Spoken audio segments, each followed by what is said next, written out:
بسم اللہ الرحمن الرحیم۔ السلام علیکم میرے محترم، میں نے نیوز میں ایک ویڈیو دیکھا کہ وسیم رضوی قرآن کریم کے سلسلے میں ایک آواز بلند کر رہا ہے۔ یہ بہت ہی ناقابل برداشت بات ہے اور اللہ تبارک و تعالیٰ کا ان پر ہزارہ لعنت ہو۔ انہوں نے قرآن کریم کے خلاف آواز بلند کی ہے۔ انہوں نے سپریم کورٹ میں ایک عرضی داخل کی ہے کہ قرآن کریم سے 26 سورت یا 26 آیت کو نکال دیا جائے۔ دنیا کے اندر جو بھی فساد ہو رہا ہے یہ سب انہی آیتوں کی وجہ سے، یعنی مسلمانوں نے ان آیت پر عمل کیا ہے جس کی وجہ سے پوری دنیا کے اندر فساد مچ رہا ہے۔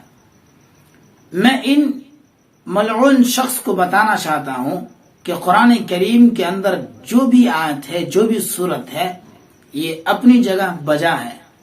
اس کو دنیا کی کوئی طاقت نکال نہیں سکتی۔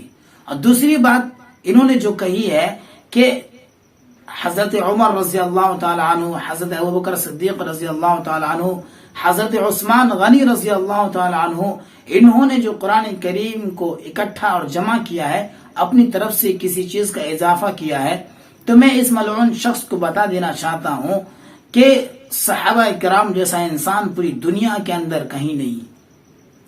صحابہ کرام جیسا صدق پوری دنیا کے انسان میں کسی کے اندر نہیں پائی جا سکتی۔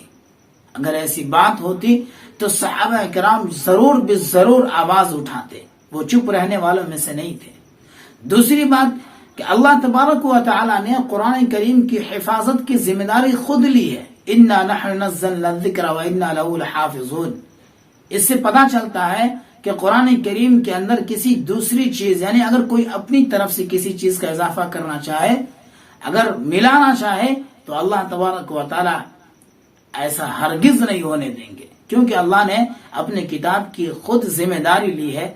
تو میرے کہنے کا مطلب منشا یہ ہے کہ یہ تو بہت ہی ناقابل برداشت بات ہے کہ انہوں نے قرآن کریم کے خلاف آواز اٹھائی ہے۔